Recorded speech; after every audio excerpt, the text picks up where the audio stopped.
Bom dia a todos. Só Henrique abriu a câmera. Bora lá, todo mundo.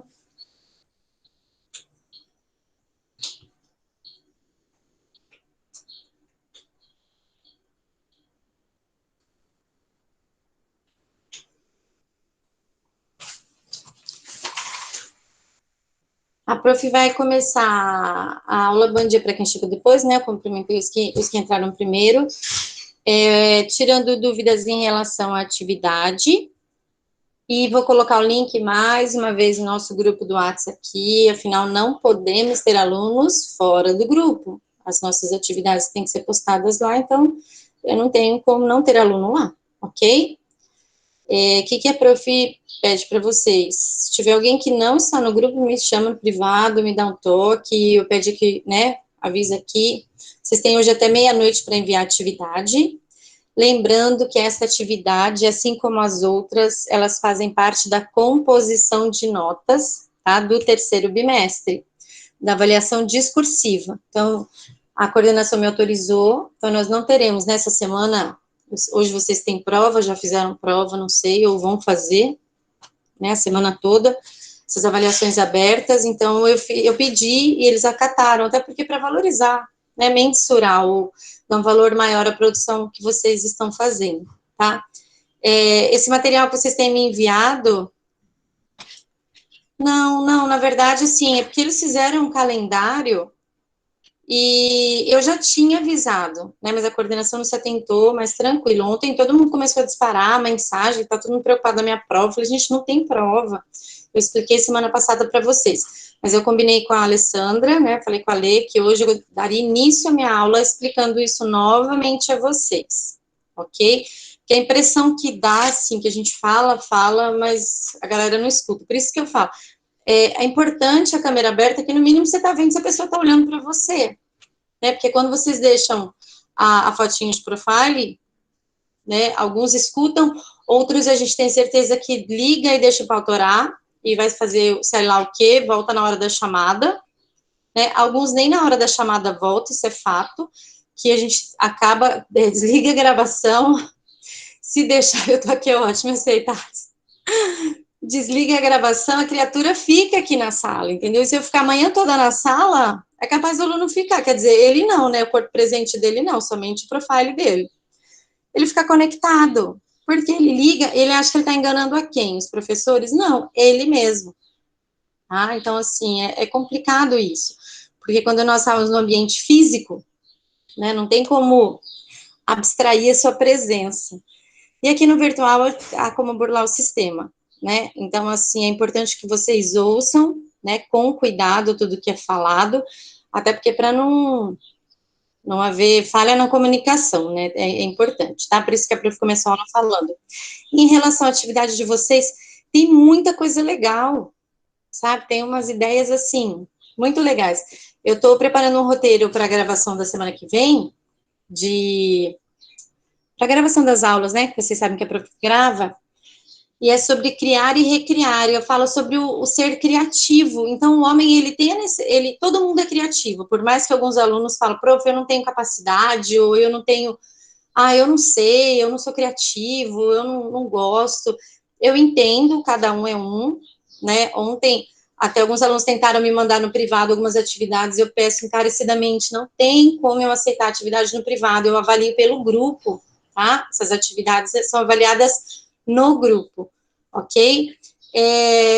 Eu não posso cobrar uma técnica da qual eu não ensino, eu não tenho tempo hábil para isso. Então, mas a criatividade é um exercício diário. O ser humano cria de acordo com a necessidade.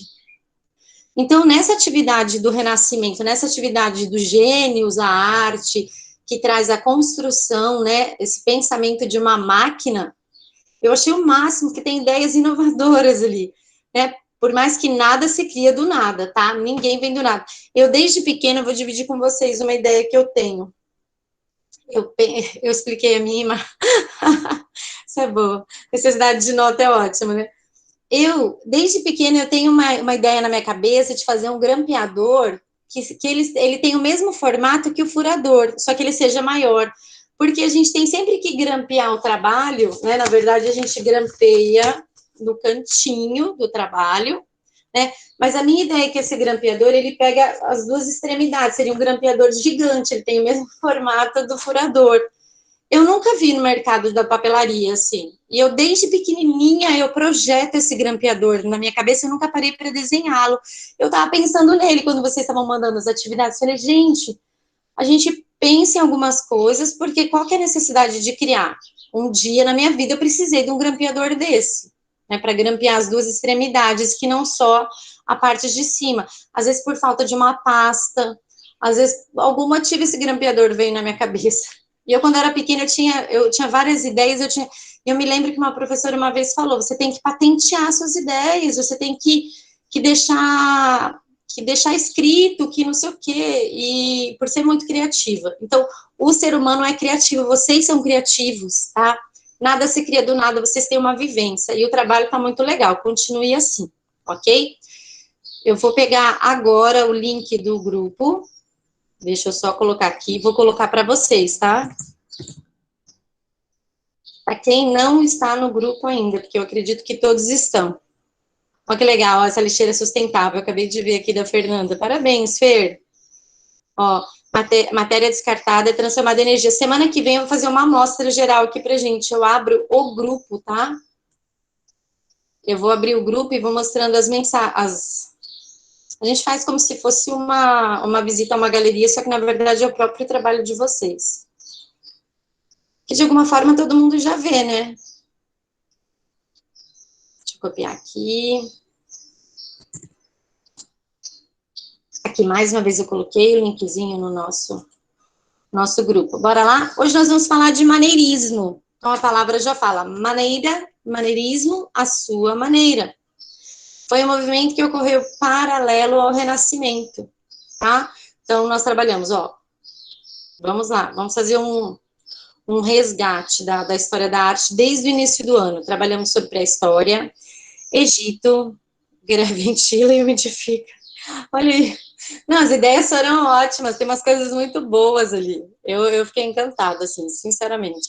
Porque, assim, o primeiro ano, depois eu volto a falar dos movimentos, tá?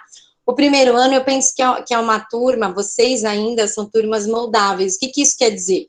O senso crítico, por mais que tem senso crítico, mas, assim, vocês ainda não têm tanto medo de ousar, que chega lá no terceirão, vocês já estão com tantas preocupações que a criatividade está bem limítrofe. As preocupações já são maiores que o processo criativo. Eu preciso pensar no meu futuro, meu projeto. Eu preciso pensar no meu futuro, eu preciso pensar na minha vida, eu preciso pensar nisso. Então começa a dar um gás para outras coisas e o processo da criatividade acaba deixando. E o primeiro ano não, vocês estão numa transição, né, do Fundamental 2 para o ensino médio, tá? Ainda a mente de vocês está extremamente criativa.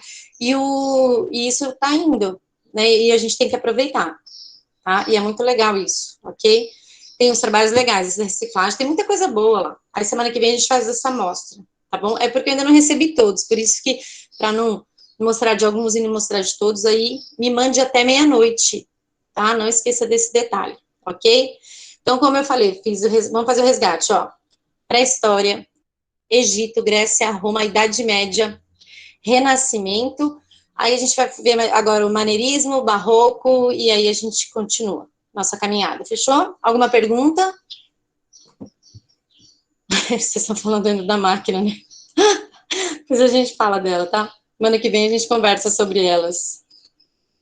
Alguma pergunta? Deixa eu só achar de vocês. Cri, cri, cri. E aí, galera, que eu vou ter que fechar algumas coisinhas aqui, tem muita coisa aberta. E aí.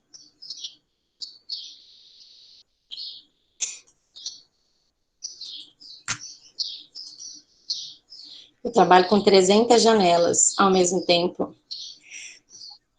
Todos conhecem essa pintura?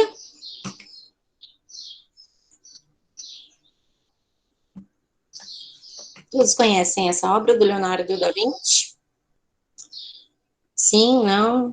Se não é porque não veio na aula. Henrique? Se falar que não é porque não veio na aula. Verdade, faltou nessa aula, né? Vai se entregar, já era. Quem é Judas? Já falei sobre isso também. Apesar que essa pintura está muito próxima de como ela está na realidade. Lembra do que eu falei, que houve um erro de cálculo na secagem dessa obra? Leonardo da Vinci, por ser um cientista nato, ele trabalhava com a pintura a óleo, que foi no Renascimento que eles desenvolveram essa tinta, e a tinta a óleo, quando você trabalha a técnica de pintura a óleo, ela demora 3, 4 meses para secar. Ele não tinha essa paciência. Então, ele queimava a tinta, né, pintava e colocava fogo para secar rápido. Só que ele errou o cálculo da quantidade de óleo, colocou a mais.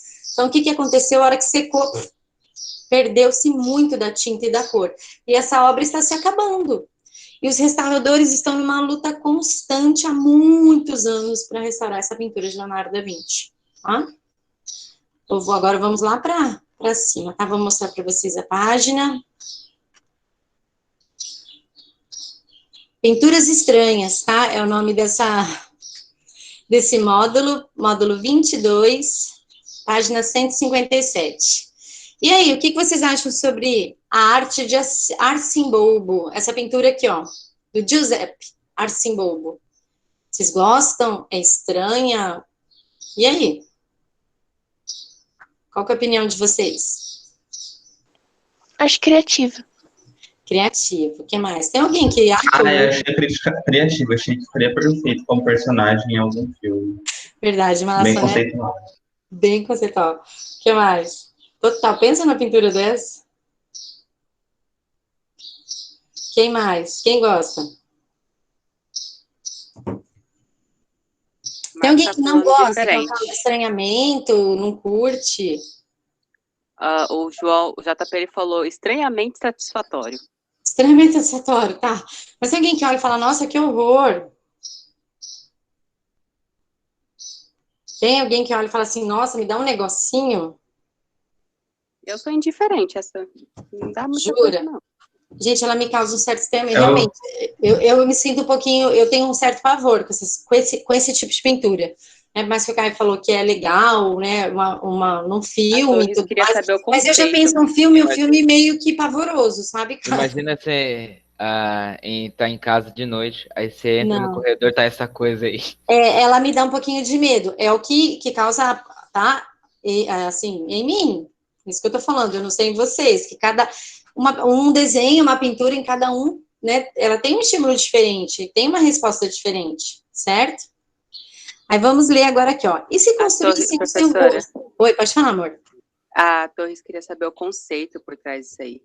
Então, vamos agora que a gente vai ler, vai falar um pouquinho sobre a utilização, tá, de frutas e algo que, na verdade, foi pintado lá no século XVI, se você parar para pensar, é extremamente contemporâneo. Até pela ousadia, vocês não acham? Cara, pensa um artista do século XVI fazendo isso, olha que louco. Olha que ousado, que diferente, que tudo, né? E se construísse o seu rosto com peças de frutas? Laranjas, maçãs e pepinos. Nos dias que correm, não parece muito criativo, mas acredito que no século XVI era algo bem diferente, né? Muito diferente. Antes de todo o surrealismo, impressionismo e alegorismo ter surgido na arte contemporânea, já existia um artista italiano no século XVI que pintava muito à frente do seu tempo, que era o quê? O Giuseppe Arcimboldo. Juntava vários objetos, animais, frutos e vegetais na sua pintura, dando origem a rostos bastante renascentistas. Muitos de nós conhecemos retratos, mas não sabemos quem é o autor. E mais, não pensamos que quem pintou estes quadros já tenha vivido há quase 500 anos, de tão modernos que nos parece. Durante a sua vida, Arcimboldo foi um artista de relevo. Ele sabia que os frescos da Catedral de Monza, em Milão, são em parte de sua autoria. Trabalhou também para diversos reis, Fernando I, Maximiliano II, Rudolf II e Augustus foram alguns dos seus clientes. Além de pintor, foi também decorador e estilista para as cortes mais prestigiadas da Europa. Apesar da quantidade de trabalho mais tradicional que fez, os quadros que sobreviveram ao passar da história e que hoje conhecemos são aqueles em que os bustos dos nobres são montados com vegetais, frutas, raízes, animais e objetos cotidianos. Devido a essas pinturas estranhas para a época, há até críticos de arte que pensam que Arcimboldo era mentalmente perturbado, ou louco. A sua obra haveria de influenciar mais tarde, no século XX, os pintores surrealistas, sendo redescoberto por Salvador Dalí, inclusivamente em 1987 foi organizada em Veneza uma exposição de pintores surrealistas chamada The Arcimboldo Effect. Otávio Campo, Fukuda e Sandro Del Prete são outros artistas surrealistas que admitiram ser influenciados por esse italiano renascentista. Quer dizer, eu estou falando aqui século XVI, aí eu pulo 4 séculos, vou lá para o século XX, artistas que foram influenciados por esse artista do Renascimento. Extremamente ousado, à frente do seu tempo. Tudo bem que a galera chamava ele de louco, demente, entre outras palavrinhas, mas pensa na ousadia dessa pessoa, onde ele retratava nobres, reis e pessoas assim conhecidas da sociedade de uma forma totalmente inusitada. Ok? Então, quer dizer, ele tem uma... Aqui está perguntando, você já viu outras imagens compostas por objetos ou alimentos? Vocês já viram? Não? Eu acho que eu já vi, mas é perturbador demais para lembrar. Vocês conhecem o Vicky Muniz? Um artista brasileiro? Talvez sim, talvez não. Que mora Ou nos não, não Estados conheço. Unidos. Eu já falo um pouquinho sobre ele, tá? Na verdade, eu vou mostrar um pouquinho daqui a pouco, ok? Aqui está pedindo para citar 3 características que podem ser identificadas na obra em questão. Na verdade, assim, as características, ele está falando sobre a utilização de materiais inusitados, Agora a gente vai entender o que foi o movimento maneirista, ou o maneirismo, Aqui embaixo tem uma setinha que tem os movimentos que nós estudamos e que estamos caminhando para o barroco, tá? El Greco foi um dos artistas do maneirismo de grande peso, um artista que ele brincou, inclusive, com as formas e com a maneira da figura humana, que os renascentistas, a princípio, acharam meio estranho, porque, eles estudaram pra caramba, daí vem um cara e começa a alongar as figuras humanas, e distorcer de alguma forma, tá? Então, é bem legal, para quem gosta. Entre 1515 e 1600, cerca de 85 anos, se desenvolveu no continente europeu um movimento artístico chamado de maneirismo. Esse movimento reviu os valores clássicos que eram bem vistos pelo humanismo durante todo o Renascimento. Não é muito fácil distinguir uma produção maneirista, até porque costumavam ter características formais originais, em que a intelectualidade e interpretações individuais, assim como o dinamismo e o enredamento de suas formas, criavam juntamente ao artificialismo dos temas uma maior emoção. Por vezes, esse espírito emotivo também trazia elegância, poder ou muita atenção. Aqui também tem uma pintura de Tintoretto, tá? Deste movimento. Observe o número de pessoas, tá? Presentes na pintura, domínio de técnica também. Aí agora do termo, que a prof falou, O termo italiano maniera, ou maneira em nosso idioma, confere ao maneirismo, um estilo pessoal.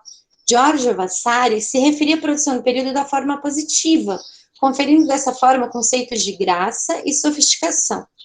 Vários teóricos definiram a produção maneirista, como foi o caso de Raffaello Borghini, o Bellori, Luigi. No entanto, o estilo que já foi interpretado como aquele em que seus artistas eram vistos como talentosos e originais, com o tempo passou a ser visto como um período de virtuosismo excessivo e artificial, até metade do século XX, quando Hauser revalorizou o período. Por muito tempo, o maneirismo foi visto como a fase final do Renascimento, aquela em que tudo já caminhava para o fim e apontava para uma mudança. Portanto, como o Renascimento tinha atingido um estágio áureo, o maneirismo era visto como decadente. Todavia, a percepção dos historiadores de arte mudou ao longo do tempo, e esse período passou a ser visto como algo de valor, com características próprias, e que influenciou, pelo menos em parte, a arte moderna.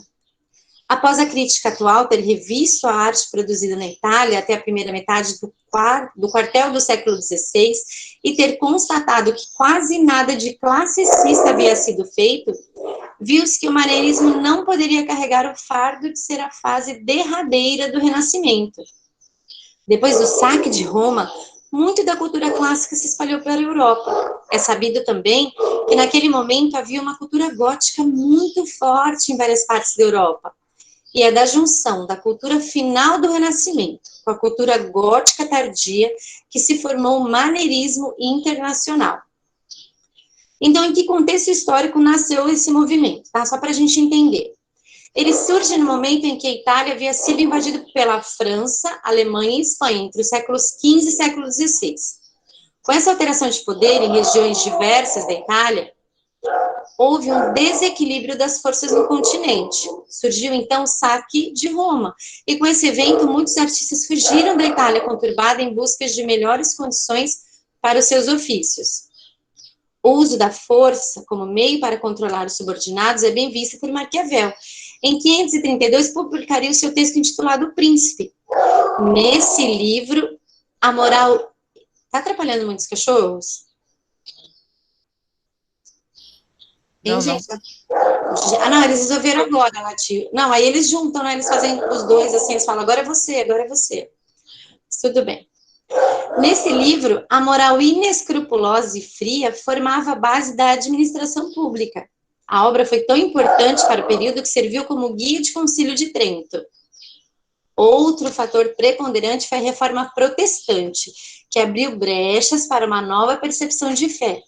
No momento relativamente breve, logo veio a Contra-Reforma, como medida de contenção de fiéis e manutenção do poder do papado. No mesmo fluxo, houve uma moralização da Igreja Católica e uma fiscalização quanto à corrupção contida no clero. A percepção de Deus foi alterada e a liberdade que reinava anteriormente deu vazão a um momento de dúvida, descrença e medo. Espanha e Portugal se tornaram potências do comércio marítimo e do comércio internacional, enquanto a Itália deixava de ser o centro financeiro da Europa. As colônias sustentavam essas novas potências. Ouro e diversas outras riquezas eram extraídas em grandes quantidades, o que permitia a expansão desses novos impérios. Indústrias surgiram, embora não possamos comparar a indústria daquele tempo com as de hoje. Houve um acúmulo de capital muito grande. Boa parte da produção de artigos primários perdeu seu status. Não havia segurança para aqueles que possuíam pouco ou nada. Os países como França em 1557 e Espanha no mesmo ano, e em 1575 viram a falência. Para a Itália, a influência foi mantida, até porque parte dos seus bens foi considerada uma parcela do pagamento de guerra a grandes potências. Desse modo, sua cultura chegou a lugares distantes do continente. A igreja impôs limites para a arte. Os devaneios dos artistas maneiristas começaram a ser contidos, objetivando a decadência por ela ferida. Então, quer dizer, toda a liberdade que eles tinham conquistado com o Renascimento e com o maneirismo, agora acabou, tá? A arte, ela deveria ser legível por parte do povo. Os censores, eles ditavam as regras e delimitavam o estilo, desde o tema até mesmo a maneira como seria transcrito na linguagem artística escolhida. Cores, gestos de personagens eram todos escolhidos pela igreja. Já não havia mais a liberdade artística. A Inquisição questionou Veronese por ele ter acrescentado palhaços e atores na sua representação de festa na casa de Levi. Michelangelo foi outro que teve que alterar. Gente, ele alterou parte da produção, tá? Os nus que ele pintou no juízo final tiveram as suas genitais repintadas de uma forma que não ficasse tão aparente. Então, o que ele fez? Ele teve que cobrir com panos. As regras estavam submetidas, em sua maioria, né, ao campo sacro. A arte era usada como uma forma de propagação de fé. A distinção frente aos luteranos era bem marcante, uma vez que para os protestantes não havia culto de imagens, não se sensibilizavam com imagens em formato de idolatria. Esse cenário conflituoso foi bem expresso por uma arte não homogênea, conturbada, repleta de estrangulamentos formais. A arte maneirista era reflexo de um mundo de inseguranças, de desprestígio da fé. A homogeneidade, a razão e o discurso único já não coabitavam no mesmo reduto. A mudança do mundo medieval para o Renascimento deslocou o eixo das atenções para a centralização de tudo na figura do homem. Mas a estética maneirista dialogava com a conturbação vivida pela sociedade com o término do Renascimento. Então, tudo que se produzia no maneirismo, na verdade, era reflexo desse final do Renascimento, de toda essa conturbação. Tá? A falta de liberdade que os artistas já não, né, a liberdade que os artistas já não tinham, bom? Mas quais as características, né? Críticos, como o Nicolau e o Irving, tentaram, de alguma forma, compreender o movimento com as suas particularidades. Mas foi o Hauser, né, que o movimento passou a ser reconhecido como movimento estético. Para isso, Hauser olhou o período considerando suas características econômicas, políticas, sociais, e ainda elaborou associações psicológicas sobre esse período. Hauser aponta para uma artificialidade contida na perfeição do Renascimento e argumenta que a distorção do movimento maneirista apenas equaciona a estética do período, trazendo aspectos da realidade. Todavia, a excentricidade maneirista não era completa, pois ainda se mirava no clássico para a construção das obras. Havia uma racionalidade impregnada nas obras.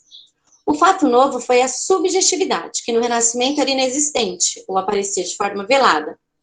É possível perceber um movimento heterogêneo em sua essência. O maneirismo vai desde as percepções regionais até mesmo aquelas expressões voltadas para o clássico. El Greco e Bruegel são nomes fortes do maneirismo. Esse movimento tentou, pelo menos em parte, aliar a subjetividade espiritual, contida na Idade Média, ao realismo pregnado pelo Renascimento. Agora, sobre pintura maneirista. Enquanto o Renascimento, tá? Ó, uma obra do Renascimento aqui, ok? Leonardo da Vinci, agora uma obra do Renascimento. Olha a diferença, gente. As duas obras a temática é a mesma, a situação religiosa é a mesma, a descrição bíblica é a mesma. Vocês conseguem identificar a diferença? Renascimento, maneirismo. Tintoretto, Leonardo da Vinci. Ok? Enquanto o Renascimento prezava por uma hierarquia espacial, em que os planos eram conjugados de forma a criar um ponto de interesse na cena principal. Por que ponto de interesse na cena principal? O teu olhar vai aonde aqui nessa pintura do Renascimento?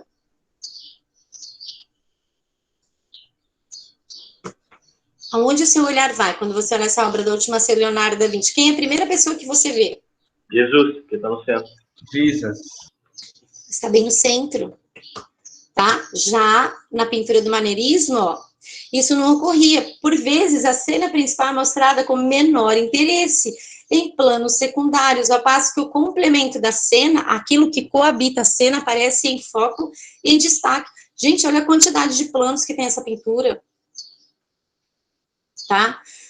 O que eleva o olhar de vocês é uma luminosidade que tem quase no centro. Não é que tem uma auréola em volta? Nossa, professora, pior que o meu é aquela luzinha lá em cima do céu, que parece um monstro com fogo saindo. Do lado esquerdo, né? É.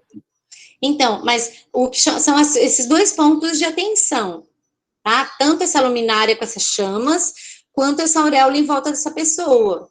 Cadê Cristo? É essa pessoa? Pode ser?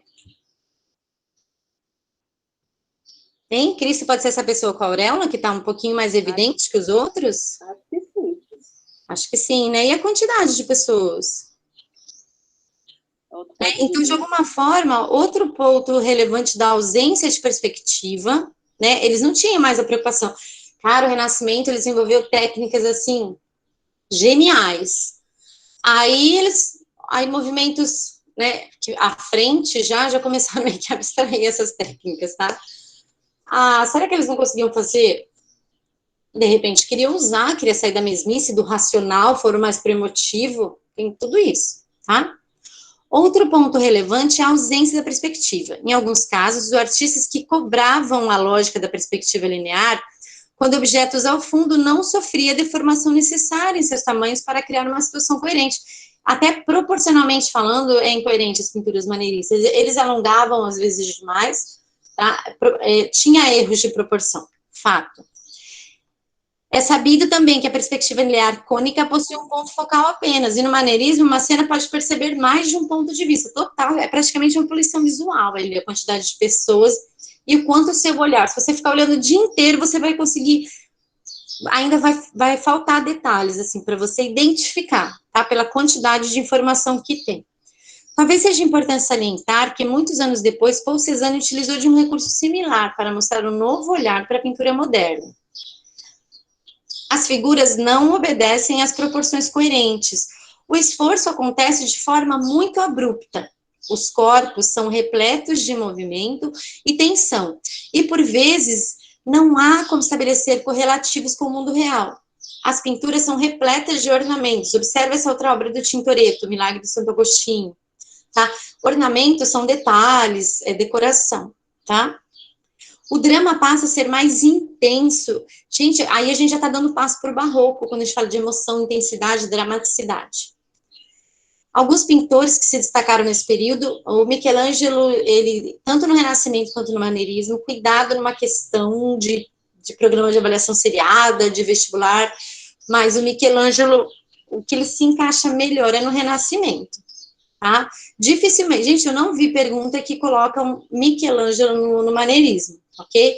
Pode ser que tenha pelo fato de cronologia e que fizeram colocar roupinha nos personagens da Capela Sistina, tá? Por esse fato, ok? Tintoretto, eu misturei Tiziano com Tintoretto, deu Tiziano. Giuseppe Arcimboldo e Veronese, na Espanha, El Greco, entre outros, ok? São nomes importantes, tá? Aqui, na verdade, a gente tinha que trabalhar isso daí, mas seria legal em sala, onde cada um poderia ter levar uma fruta, mas não vai rolar. Eu vou voltar com vocês para mostrar um pouquinho do trabalho do Vicky. Tudo bem até agora? Alguma pergunta? Sim, não, cara de melão. Só um minutinho, já vou espelhar para vocês.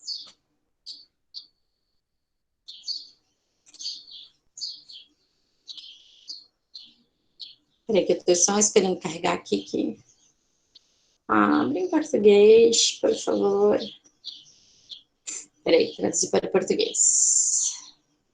Foi. A prof vai espelhar. Deixa eu só falar um pouquinho desse artista. Artista brasileiro, foi para os Estados Unidos, começou a trabalhar como... Pegava carrinho, pegar pintura de Arcimboldo, que seria massa. Mas, na verdade, a proposta da apostila de vocês era fazer aquela pintura de Arcimboldo com mas tridimensional, não bidimensional, não pintar e nem desenhar, mas criar como se fosse um boneco, tá? Algo palpável, algo tridimensional. Seria interessante, né? E o Vicky, voltando a ele pegava carrinho de supermercado, que as pessoas deixavam no meio e tudo mais, e guardavam. E aí ele começou a trabalhar com materiais diferentes, ele não é só artista plástico, ele é fotógrafo, ele ficou muito conhecido, ele tem algumas séries que o tornou conhecido, tá?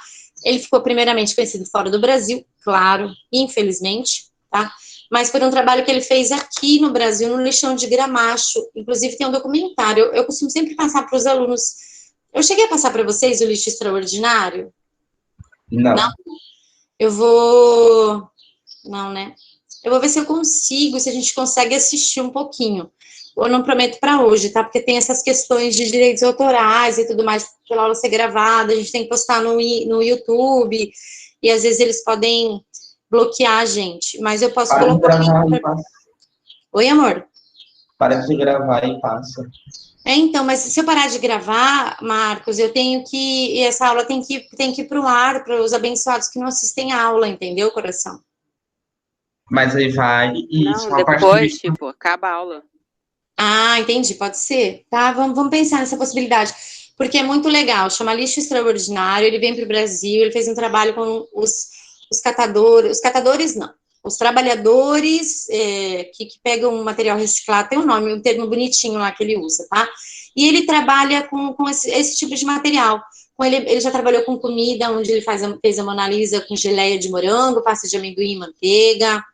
Ele trabalhou uma coleção com crianças de açúcar, filhos de órfãos, na verdade, né, os pais foram para a guerra, e essas crianças estavam bem tristes, ele fotografou essas crianças, depois ele fez um trabalho com açúcar, porque ele fala que açúcar adoça a vida, né, chama Crianças de Açúcar, um trabalho muito lindo que ele fez. E ele sempre procura trabalhar com materiais diferentes, tá? E aí eu vou mostrar para vocês agora um pouquinho do trabalho dele, ok? Não é uma janela, é uma guia do Crowley. Eu estou no site do artista. Todos estão vendo? Ok? Aham. Então, ó, Vicky Muniz, tá um pouquinho do trabalho dele. Eu sigo ele no Insta, ele tem umas coisas bem, bem bacanas. Eu quero, deixa eu ver, 2014. Ah, legal, cadê as imagens?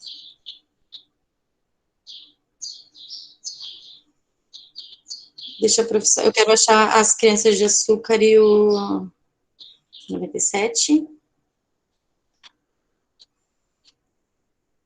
Se eu voltar, eu paro, né? Deixa eu pegar aqui, ó.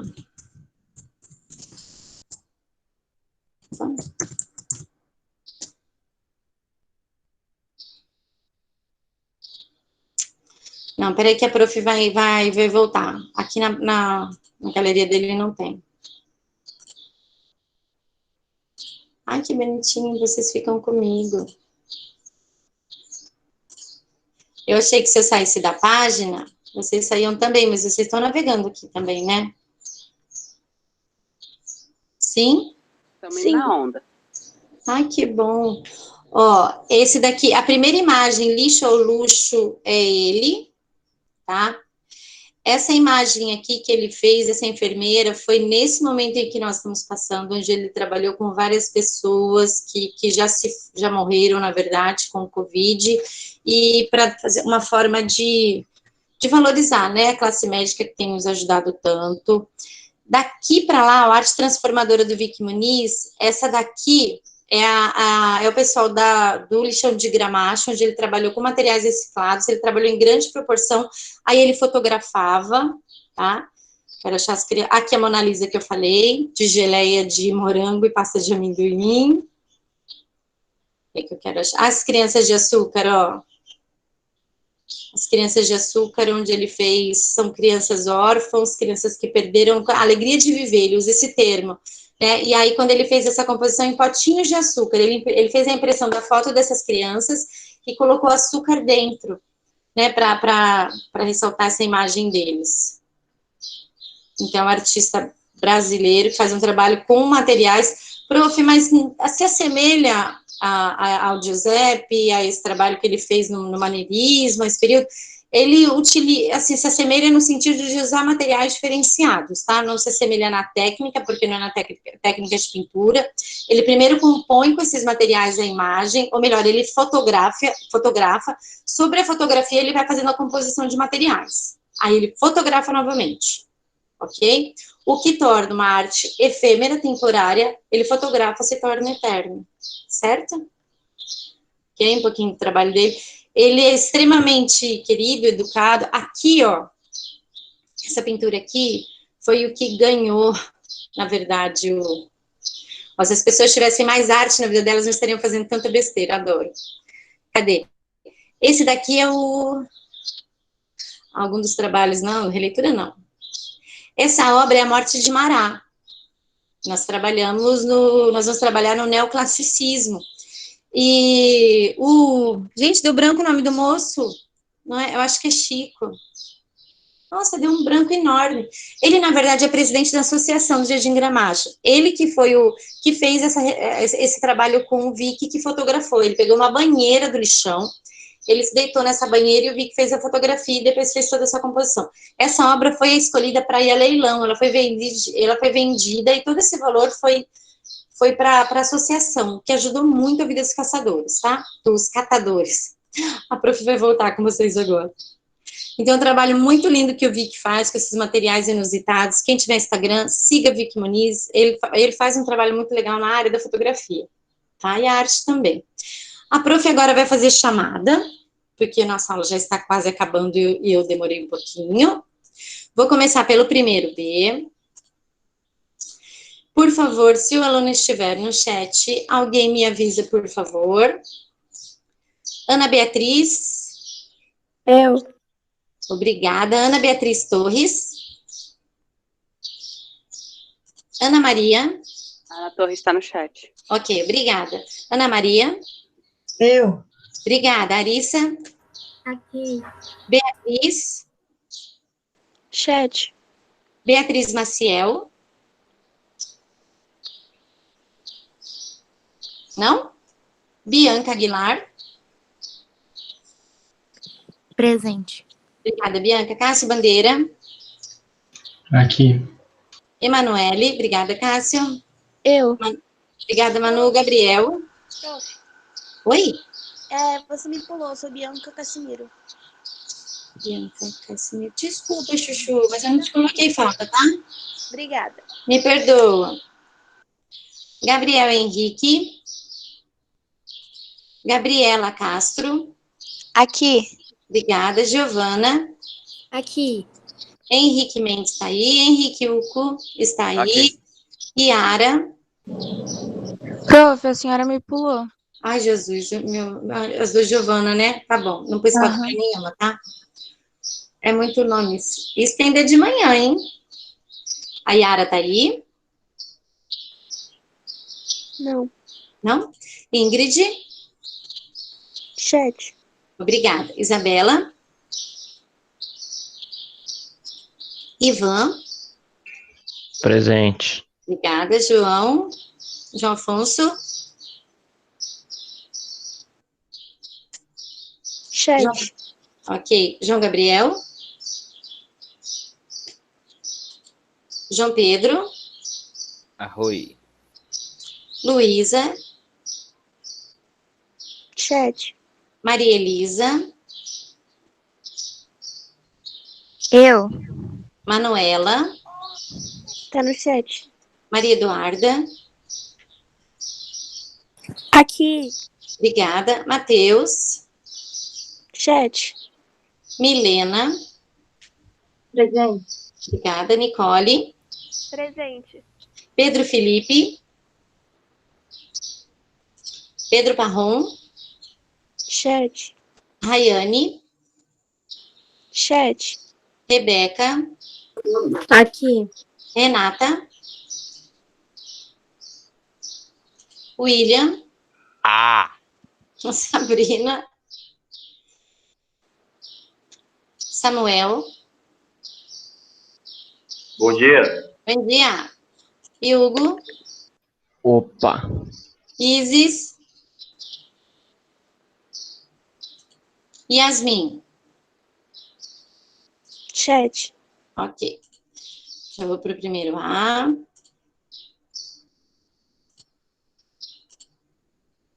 Prof, a Isa está no grupão no chat. Tá, vou colocar aqui, depois eu volto lá, tá? Que eu já abri a janelinha. Prof, Oi, amor. quem já respondeu já pode sair? Pode, um beijo no coração até a semana que vem. Essa Tchau, semana não tem produção, tá? Mas quem não me entregou, me entregar até meia-noite, fechou? Beleza, prof, tchau. Um beijo. Amanda? Aqui. Obrigada. Ana Júlia de Aguiar? Aqui. Ana Lívia?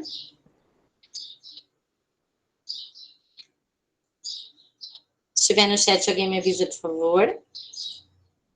Anne Gabriele? Arthur Boni?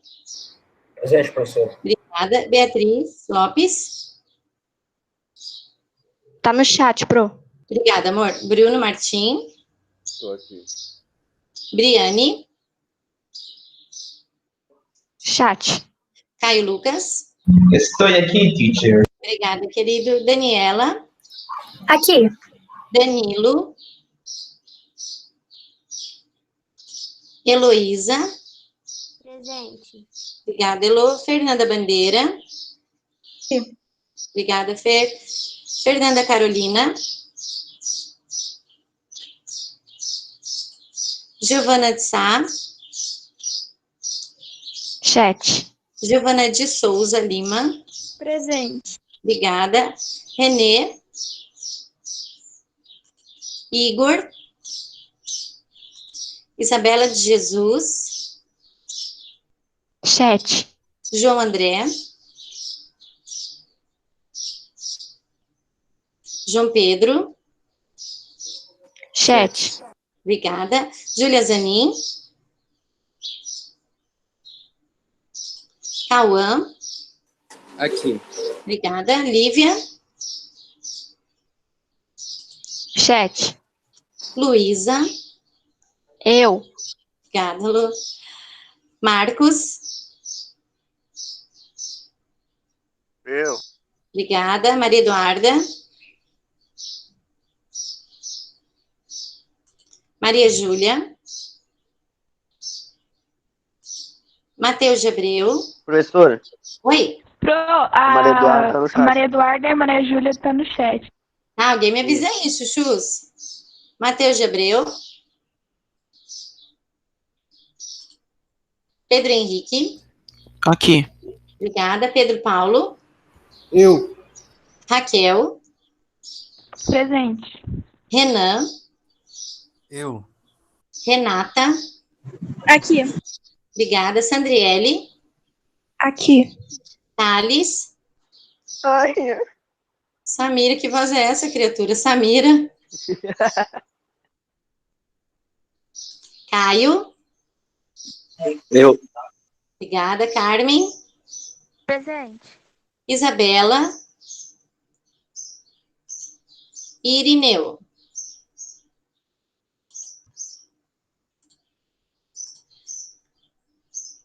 Um beijo no coração e até semana que vem. Beijo, beijo, até semana que vem.